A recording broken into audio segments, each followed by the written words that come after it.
Give her a proper. It is my pleasure to introduce Sara Wolfe Vaughan, a hybrid writer who explores the boundaries between all genres of writing. Her work can be found, oh boy, I forgot to ask how to spell this, Grimoire? Yep, you got it. Grimoire, okay. Persona, Threshold, and the Air magazine. She is the former fiction editor of Sonora Review and previously served as the president on the board of directors at Casa Libre, an arts letters nonprofit in Tucson, Arizona, that provided a platform for emerging female and LGBTQIA artists. She holds her MFA in fiction from the University of Arizona, and her master's degree, thesis, It Isn't Just Me, can be found at the U of A Poetry Center. She is currently working on post-apocalyptic. I always get that one this time.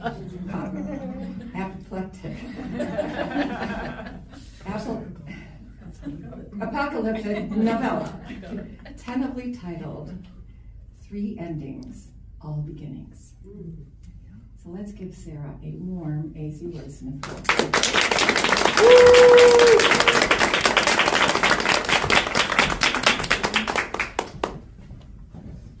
Hi, everyone. Hi. Hi, Sara. Let me get comfy. Here, I'll fix the mic. Down there. Thank you. How's that? Yeah. Perfect. All right, awesome. So hi, everybody. Thank you all for coming. It's great to see so many people here. And I wanted to say a special thank you to AZ Wordsmiths for bringing us together every month. It's been a really great place for me to find community since I moved back here to my hometown, so appreciate that. Tonight, like Lee said, I'll be reading excerpts from my novella. It's composed of interconnected short stories. For a little context, it's actually post-apocalyptic, so there have been multiple apocalypses, not just one, that these characters in this world have experienced.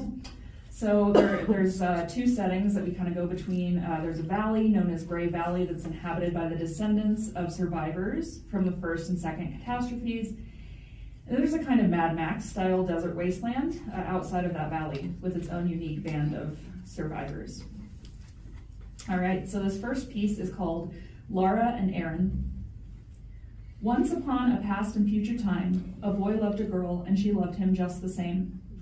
They spent their days exploring the fields and forests of Gray Valley. Unlike other children, they knew their love before a bond was arranged or pledged in the flowering season, and the first families smiled up at them from their place in the earth. And when in the girl's 14th turn, the blood came to her, all agreed that she would be bound to the boy. The braiding ceremony took place in the valley center with two other young couples after the girl's 15th turning. Despite the blessings upon them, they longed for more than the space they were given. They ached for wings to carry them over the mountains and into the wide, empty world. They formed a plan. The boy and the girl gathered supplies and stowed them in secret places, inside the hollow of an ancient juniper, underneath bedroom floorboards, and among cords of firewood. They dreamed day and night of crossing over the mountains, down into the wasteland and beyond. They promised each other the edge of the world. They believed that as long as they stayed together, the wasteland could be a bountiful place. A turn after their braiding ceremony, the girl and boy remained childless. On the morning of their leaving, the three heads summoned the boy to the underground temple. He told her to take the wagon and leave, that he would soon follow. The girl made camp at the top of the mountain and waited. The sun set, and the boy remained unseen. The sun rose the next morning, and every morning after, until much time had passed without him. So the girl took the wagon down the other side of the mountain. Where the mountain met the wasteland, she found a gathering of people and other creatures. Eyes watched her from behind plastic shields and gauzy coverings. Off to the sunrise side, she could see great pillars of smoke and hear terrible noises. A place of slaughtering, fuel vats, and fire, a voice said, from under a dust-colored tarpaulin, a child wearing a crown of devil's claw. You carry a child, the child said. In the next 8 cycles, he will arrive. And my boy, the girl asked, what of him? Gutted, gone, said the child. Back on the mountaintop, the girl made a bed under the cover of harvested deadfall. She hunted the animals of the forest. She waited while her baby grew, and her boy did not return. The baby arrived on a morning full of dew and sunshine. She named him Leaf, and she felt love again. She formed a plan. She gathered supplies and traded them with the people of the wasteland, animal hides, evening berries, and honey. She dreamed day and night of continuing her journey with her baby boy. She promised him the edge of the world. She believed that as long as they stayed together, the wasteland would be a bountiful place. Awesome. All right, so this next... Thank you.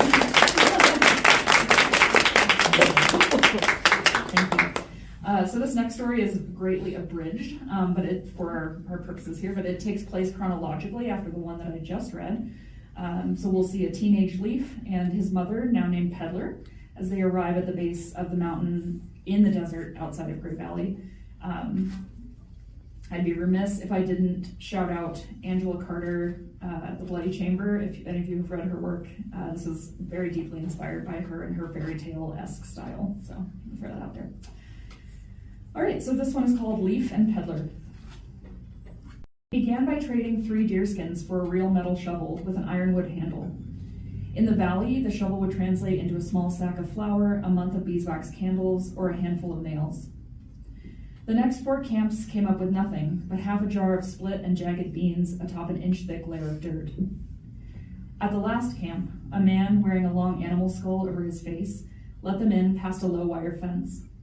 All around the yard rested the carcasses of machines from the first ending.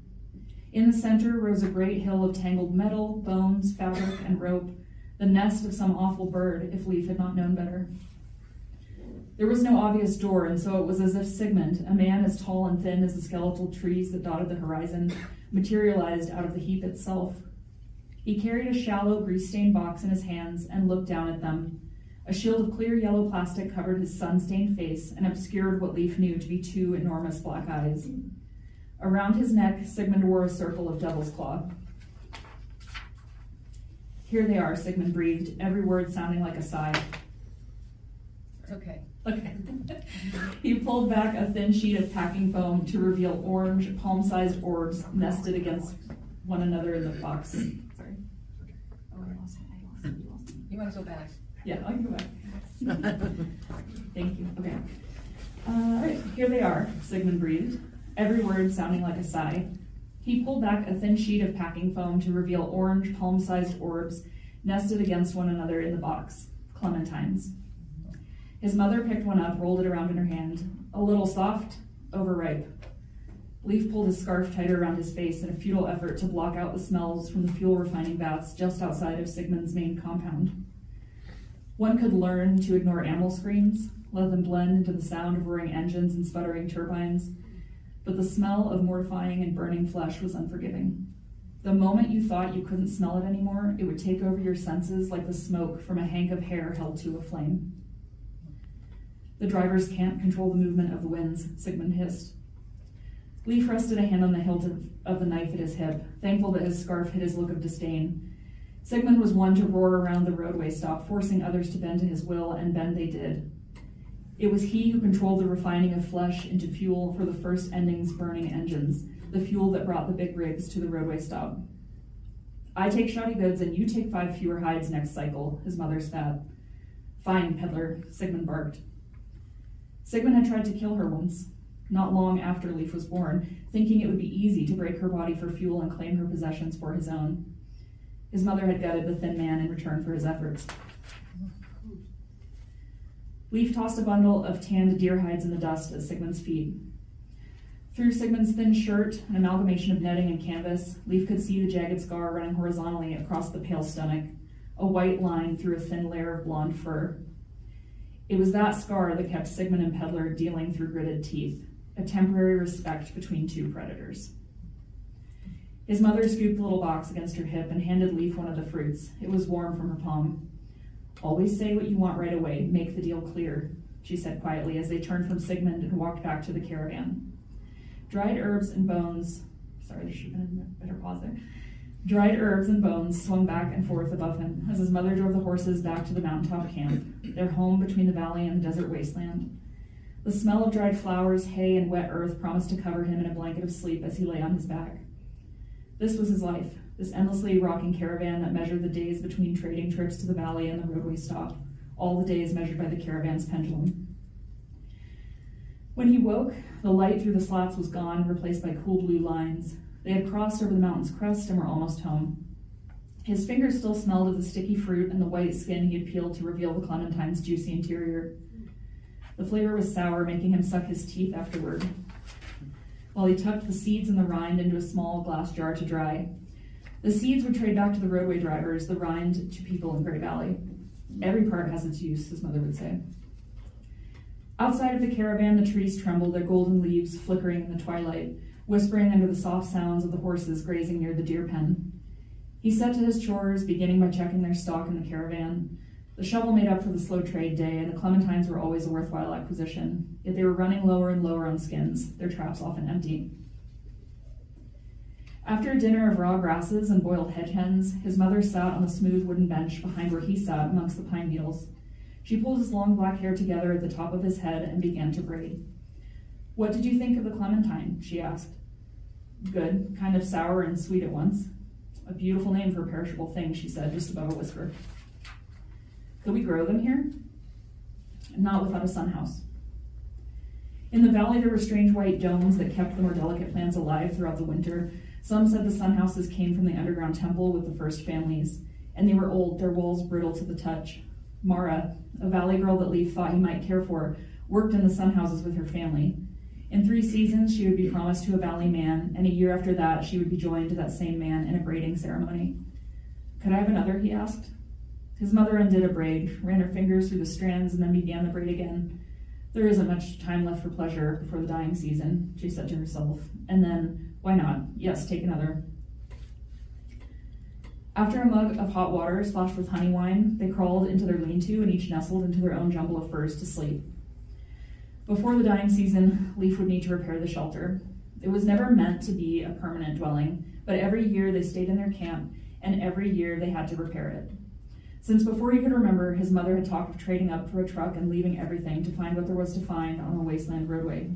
But he had stopped believing that they would leave a long time ago. Instead, he imagined what it would be like if Mara could leave the valley and come to live in their camp. She would love the horses. On warm days, they could ride together, her arms around his waist, to the looking pool on the other side of the mountain. They would drink cool water right from the spring and eat handfuls of evening berries. In the grass, they would explore each other with red-stained fingers and mouths until the sun went down. The next morning, when they were nearly to the valley floor, they came to the Gray Gate, a rusted barrier of 4 metal bars lacking a fence on either side. A valley guardian stepped out of the little shack beside it, a sharpened stick held across his chest.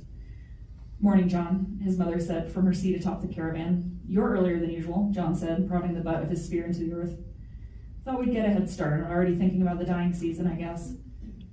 She was always trying to be friendly with the guardian at the Gray Gate. Although Leif and her knew many different ways into the valley, this road was the only way through for the caravan. Dwellers at the roadway stop were highly superstitious when it came to valley people, and the valley people held a special disdain for what they believed to be the heathens of the wasteland. Leif and his mother belonged to neither community and held a tenuous agreement between both sides. The valley center was a more comfortable place than the wasteland's trading circle. The shade kept them cool and there was no need to wear scarves or protective eyewear. A field of ankle-high green grass housed a natural spring in a great stone circle. On one side of the spring was the entrance to the underground temple, the origin place of the valley people. On the other side, an apple orchard stretched back toward the mountain. At the orchard's edge, they opened the caravan and set up their wares, maintaining a respectful distance from the perpetually open door of the temple. The door was taller than the caravan, round and made of a metal unfamiliar to Leif. If he got close enough, he could feel a cool draft of air blowing from the shadowed entrance. The shovel went quickly to a temple leader who came to do business for the 3 heads, who avoided being anywhere near them. One of many small reminders that they were never truly welcome. Other valley residents came and went, arriving steadily with the climbing temperature. When business began to lull, Leif left the displays and his mother and went to the horses. He unhooked his mare and her along the orchard path to graze on the stray patches of grass. "Leif," a familiar voice called to him from further in the orchard. It was Mara. She wore a frock of the lightest blue he'd ever seen, and her long brown hair was pulled back in an intricate braid. He smiled. "You're daydreaming out here instead of helping your mother? Shame on you," she grinned. "My mother can handle herself." "We all know that," she laughed. "What's that supposed to mean?" "Oh, don't get sore. She's tough, not like anyone else I've met. Capable." "By tough, you mean stubborn and inscrutable," Leif grinned. Mara came closer and stroked the horse's neck. Mother nearly died over those clementines you got. I think she may trade everything we own for that little box of treats. That would be all right. He reached into the leather pouch at his waist and retrieved a clementine. I thought you might want one for yourself. She took it from his outstretched hand. Thank you so much. Mother's awful stingy about sharing, unless it's with visitors, of course. She held it over her heart in a fist. Mara leaned against the mare and tilted her head to the side. Leif could no longer stand the space between them. One step forward and his lips found hers. She tensed and then softened under his hands as they found her shoulders, the back of her neck. Leif, his mother's voice. Leif, delivery. Yes, he called over his shoulder and then looked to Mara. Tonight? She smiled with a nod and headed back into the orchard. He took a deep breath and led his mare back to the valley center. If his mother had seen him and Mara, she wasn't showing it. She had warned him once half-heartedly to keep his eyes off the valley's girls, but she followed it up with a thoughtful smirk and shake of her head before going into one of her many stories about his father. That night in the moonlight, there was only them. A bed of long grass and the spring running away deeper into the valley. The ability of one body to make another feel so many things, so far from pain, bewildered him. When Mara cried, her tears falling hot on his chest, he held her and kissed her hair and made many promises that they both knew he could never keep. An orange glow through the treetops meant morning was near. He left Mara before she awoke, as he always did. The days in between their meetings left him wondering if she was even real, but every time he came to the valley center, she was there. He rode through the woods as he had many times, silent and careful. Despite the cold air, he still felt warm. He stopped and listened. He heard nothing but the breathing of his horse and the creep of night creatures. And then he smelled smoke, like from a campfire, but not quite right. The fire in their camp should have been too low by then to send smoke his way. He heeled his horse forward into a gallop. At the edge of their camp, he pulled to a rearing stop. The campfire raged, and in it he could see the beams of their shelter, the reaching of a horse's rib cage, the caravan, the horse, and the deer in their pen, his mother, all gone. He searched the woods and the camp until he passed out from exhaustion by the fire. When he awoke, there were only cold ashes and charred suggestions of things he had once held dear. He sifted frantically through the ashes to find any sign of his mother, but there was nothing. He sat up, wiped the hair from his face with blackened hands, and the guilt rushed in. If he had been there, he could have saved her and the horses and everything. In the early evening, he found the rind of a clementine in the dirt near the road, and he spurred his horse into the growing dark over the mountain and toward the wasteland.